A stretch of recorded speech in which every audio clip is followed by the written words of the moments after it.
Assalamualaikum guys. Ya seperti biasa kali ini Mimin akan bahas film yang unik-unik seperti genre film sebelumnya. Kali ini mari kita bahas film Korea-Koreaan. Film yang baru rilis ini berjudul The Bonnies, mengisahkan upaya bertahan hidup kelompok teman dari buruan psikopat kanibal. Oke, bagaimana kelanjutannya?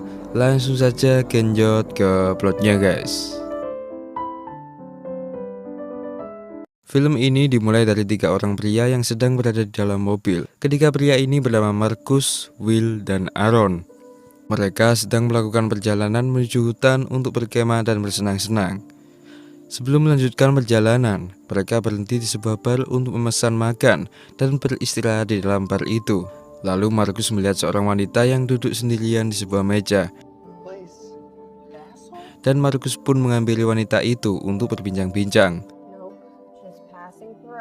Ia berbicara dengan tenang, tapi Marcus tak tahu bahwa wanita itu sudah punya pasangan. Tiba-tiba datang seorang pria pelontos menghampiri Marcus. Ia merasa tak senang karena Marcus menggoda kekasihnya itu. Hal itu membuat kericuan dan perkelahian di antara keduanya. Tatapan pengunjung lain pun tak luput memperhatikan mereka berkelahi. Untung saja pria pemilik bar itu datang dan menghentikan perkelahian itu dan menyuruh mereka untuk segera pergi meninggalkan bar miliknya. Sementara itu, di waktu yang bersamaan, terlihat sepasang kekasih yang sedang genjot di dalam mobil yang terparkir di dalam hutan. Namun, di tengah mereka genjot, tiba-tiba mereka berdua dikejutkan oleh hantaman benda keras yang mengenai kaca mobilnya. Selanjutnya, mereka keluar untuk memastikan apa yang terjadi. Ternyata seekor burung yang menabrak kaca mobil mereka. Si wanita menyuruh pasangannya untuk menguburnya, tapi si pria keberatan dan malah menyuruh pasangannya untuk lanjut genjot. Namun tanpa mereka sadari, ternyata ada seseorang yang sedang mengawasi mereka dari kejauhan. Dan sesaat kemudian, mereka pun mendadak diserang oleh kelompok bertopeng. Marcus dan kedua temannya yang berencana untuk makan dan beristirahat di dalam bar itu, secara mau tak mau harus memilih pergi dan melanjutkan perjalanannya. Beberapa lama setelah mobil melaju, mereka berpapasan dengan 2 orang pria yang wajahnya ditutup dengan masker dan topeng. Namun Marcus dan kedua temannya tak menghiraukan pria itu. Mereka menganggap pria itu penduduk biasa yang tinggal di daerah itu. Dan perjalanan pun terus mereka lanjutkan. Tak lama kemudian mereka tiba di tempat yang mereka tuju. Lalu mereka bertiga bertemu sepasang kekasih yang merupakan teman mereka yang tiba lebih awal. Setelah itu mereka berlima mulai mendirikan tenda dan mencari kayu bakar untuk dijadikan api unggun. Sementara itu, di tempat lain dalam hutan, terlihat sebuah rumah tua yang sangat berantakan. Dalam rumah itu, terlihat seorang pria mengalami gangguan kejiwaan yang sedang bermain dengan sebuah boneka kecil. Ia merobek dan menggunting baju kemejanya. Masih di tempat yang sama, terlihat pula seorang pria memegang sebuah palu. Ia mendekati wanita yang sedang terikat kedua tangannya. Lalu pria itu menghabisi wanita itu dengan cara memukuli bertubi-tubi menggunakan palu. Wanita itu dinyatakan tewas mengenaskan saat itu juga. Saat menjelang malam, Marcus dan teman-temannya berkumpul dan berbincang-bincang di lokasi perkemahan, ditemani api unggun yang menghangatkan mereka. Sementara itu, sepasang suami istri yang sempat berseteru dengan Marcus di sebuah bar beberapa waktu yang lalu, yaitu Jeremy dan kekasihnya Haley, tiba-tiba bertengkar karena tingkah laku Jeremy yang temperamen dan sangat emosional. Hal itu membuat hubungan mereka hanya diisi dengan pertengkaran yang sepele. Kembali ke Marcus. Marcus yang baru terbangun dari tidurnya melihat seorang pria berbadan gemuk yang membawa alat tajam, yaitu berupa rantai dan sebuah kapak. Namun pria itu hanya menatap mereka berdua. Kemudian pria itu pergi dan tanpa sepatah kata pun. Beberapa jam kemudian, meluncur sebuah mobil yang berjalan, dan mobil itu berhenti di tempat yang tak jauh dari Marcus dan teman-temannya mendirikan tenda. Tak disangka, pemilik mobil itu yaitu Jeremy dan istrinya. Mereka mengunjungi tempat itu untuk berburu rusa. Lalu Jeremy mengajak Ellie untuk masuk ke dalam hutan. Tapi Ellie menolak ajakan Jeremy. Ia hanya memastikan dirinya tetap di luar dan menjaga mobilnya. Tak lama kemudian, Jeremy masuk ke dalam hutan sendirian tanpa membawa alat perlindungan apapun. Ketika sudah memasuki hutan, Jeremy dikagetkan dengan suara siulan yang begitu kencang. Ia berhenti sejenak untuk mencari sumber suara itu, namun ia tak melihat seorang pun di sana. Anak panah mendadak menancap dan menembus punggungnya. Itu membuat Jeremy kesakitan dan tak dapat berlari secara normal. Ia berusaha berjalan sempoyongan menuju tempat sang istri berada. Ia berteriak memanggil sang istri, tapi teriakan Jeremy tak dapat didengar oleh Haley karena Haley sedang menggunakan earphone dan tak dapat mendengar teriakan Jeremy.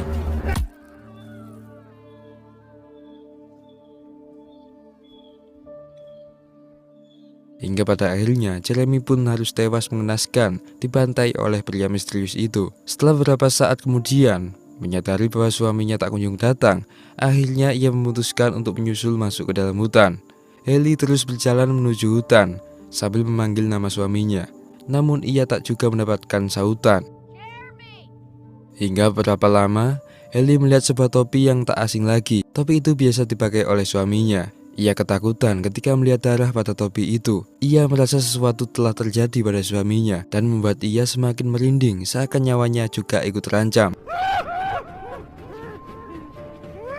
Pada akhirnya, Haley pun memutuskan untuk pergi meninggalkan hutan tanpa sang suami. Setelah ia akan tiba di depan mobil, niat Haley untuk pergi digagalkan oleh pria bertopeng. Lalu pria topeng itu menculiknya.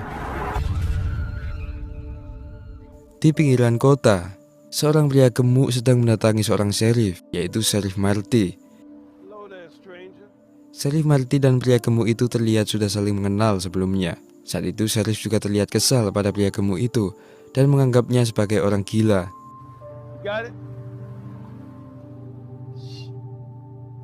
Sheriff pun meninggalkannya dan pria gemuk itu pergi menjauh. Sementara di perkemahan, Marcus dan teman-temannya memilih untuk berpindah lokasi karena lokasi pertama mereka terasa mengganggu kenyamanan penduduk setempat. Akhirnya mereka memilih tempat yang agak jauh dari pemukiman warga. Di tengah perjalanan, Casey pamit pada temannya untuk buang air kecil. Sambil menghisap sebatang rokok, ia pun terus berjalan mencari sebuah tempat untuk buang air. Namun, tiba-tiba, dari belakang psikopat bertopeng mengayunkan kapaknya hingga membuat Casey tewas saat itu juga.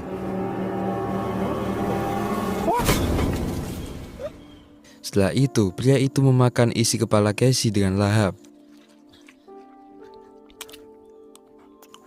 Lalu salah satu pria bertopeng pun muncul dan mereka saling memperebutkan isi kepala Casey. Hal itu membuat keempat temannya mendengar suara pertengkaran itu. Mereka kemudian berinisiatif mencari tempat yang lebih tinggi untuk mencari sumber suara itu. Dengan teropong miliknya, Will melihat kejadian yang sangat mengerikan tepat di depan matanya, di mana kedua orang psikopat tengah merebutkan badan Casey yang sudah terbujur kaku. Will yang terlihat ketakutan mencoba mundur secara perlahan. Tanpa ia sadari, ia menginjak ranting patah dan kedua pria kanibal itu pun menyadari keberadaannya. Will dengan sigap mengajak tim untuk segera menjauh. Namun sayang, langkah Jordan harus terhenti karena anak panah dari psikopat itu menembus punggungnya dan ia pun tergeletak tewas seketika. Will, Marcus, dan Aaron tak dapat melakukan apa-apa. Aaron sempat ingin menolong Jordan, tapi Will tak memperbolehkannya. Mau tak mau mereka harus meninggalkan Jordan untuk menyelamatkan diri. Sesampainya di tenda, Aaron terlihat histeris dan panik. Sementara Marcus dan Will mencari kunci mobil, namun masalah muncul karena ia lupa meletakkannya. Sesaat kemudian keberadaan mereka diketahui oleh salah satu pria psikopat bertopeng dengan memegang busur panah dan mendekat ke arah tenda. Lalu, Will dan Marcus mencoba untuk bernegosiasi dengan pria itu, seakan-akan ia akan memberikan uang pada psikopat itu.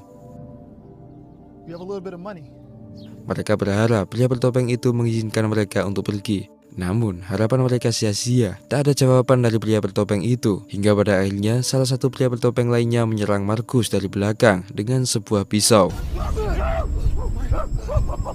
Dalam keadaan genting ini, Markus menyuruh teman-temannya untuk segera pergi dari tempat itu dan merelakan dirinya dibantai oleh kedua psikopat itu.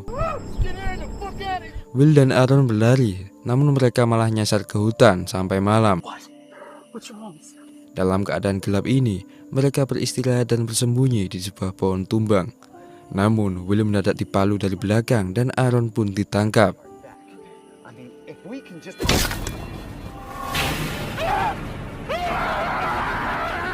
Karena beberapa hari putrinya tak kunjung pulang, ayah Haley mendatangi kantor polisi dan melaporkan pada Sheriff Marty bahwa ia telah kehilangan anak dan menantunya, di mana Haley dan Jeremy pergi ke hutan untuk berburu rusa. Namun hingga detik ini mereka tak kunjung pulang ke rumah. Keesokan harinya, ayah Haley dan Sheriff mendatangi hutan itu, dan di tengah jalan mereka melihat mobil Jeremy terparkir, namun tak melihat anak dan menantunya berada di sana. Sementara itu, di sisi lain, di gudang milik pria psikopat bertopeng itu, terlihat Haley dan Aaron disekap dan diikat di sana. Sesaat kemudian, kedua pria bertopeng itu masuk, lalu membawa Aaron pergi dari dalam gudang itu. Setelah karung yang menutup wajah Aaron terbuka, ia melihat dirinya kini berada di depan meja makan keluarga kanibal itu, dan kini ia melihat jelas kedua wajah pelaku pembunuhan itu.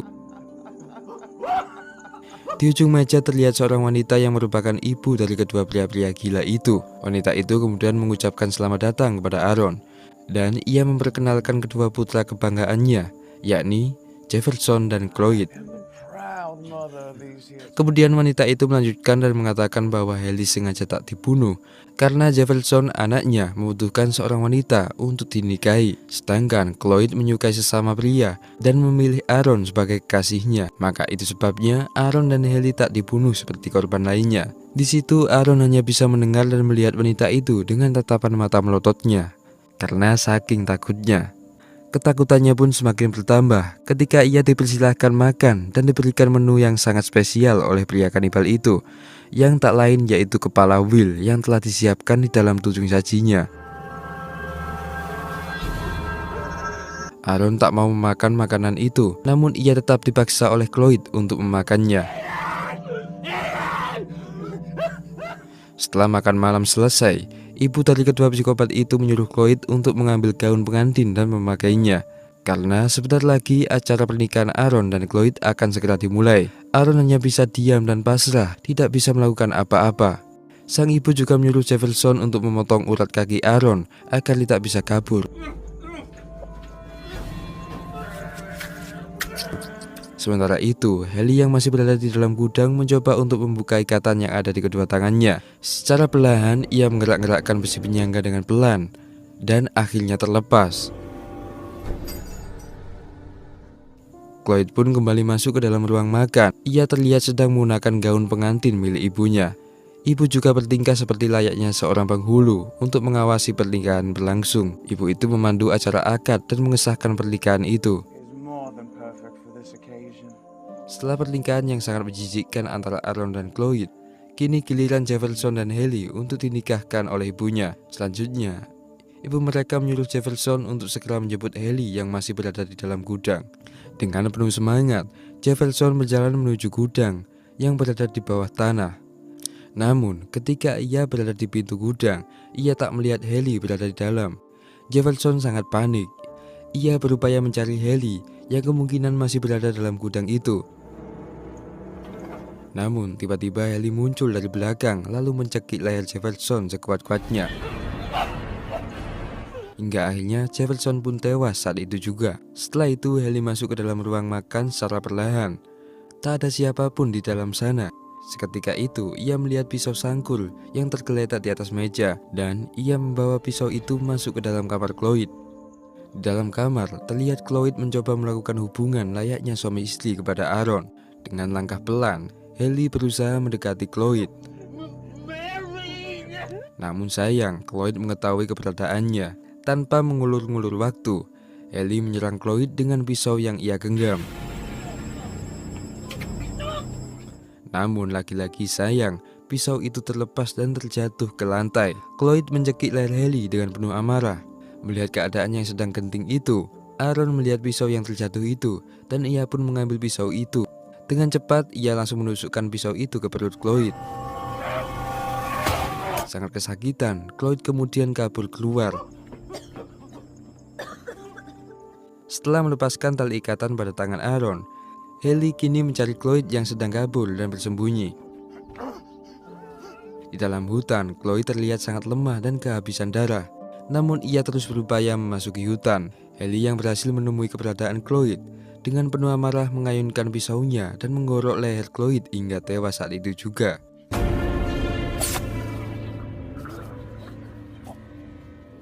Sementara di dalam rumah, Aaron berusaha keluar dengan kondisi kaki kirinya yang tak dapat digerakkan. Kakinya terluka parah dan membuat dirinya harus merangkak dengan kedua tangannya. Tapi sayang, usahanya tak berjalan dengan lancar. Ibu dari psikopat itu tepat berada di belakangnya. Lalu wanita itu memukul Aaron dengan penuh amarah.